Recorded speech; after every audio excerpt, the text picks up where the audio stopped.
Hey out there, this is Keith McGowan, the Outboard Dad, here to help you have a better boating experience. Today we're going to put in new thermostats on our 135 Optimax. Pretty straightforward. We took the old ones out. There are no gaskets. There's just the rubber ring around the thermostat that fits right in. This was very clean. All I did was go in there with a rag and wipe it out. So let's just put these in, put the two bolts in, tighten them down. We'll be good shape. So thermostats go in this way so that the sensor is picking up the hot water in the engine.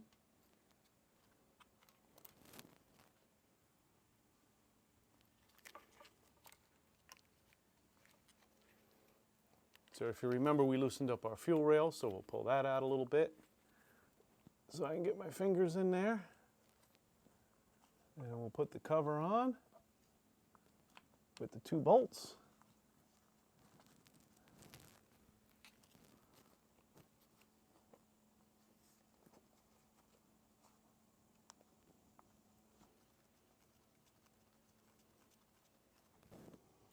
Okay, so this is a little tight fit in here. I was able to get in here with my fingers to get it started, but couldn't go any further.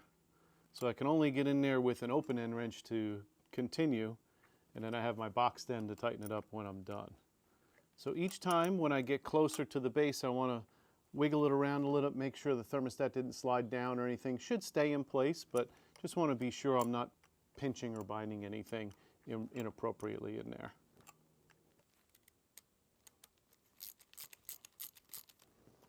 So now we can go ahead and put our fuel rails back in place. We want to make sure that we have our O-rings lined up. Everything should be lined up because we didn't take it off of here, but we just want to take a look at it and make sure when we're pushing it back on that it's going right into place. And lock nuts here. And again, we'll tighten these down evenly one by one. So now we want to make sure our fuel rails are lined up because we have both thermostats installed now and tightened up. So we want to make sure we have them lined up evenly, and then we want to tighten these down evenly as well. This way they seat nicely and it doesn't get in there cocked. We want to go little by little.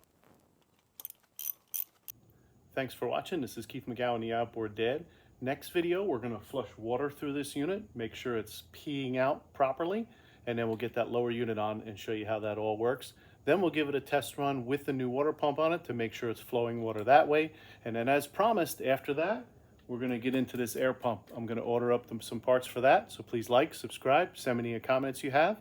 And soon coming, my used outboard motor buying guide is coming. So keep an eye out for that.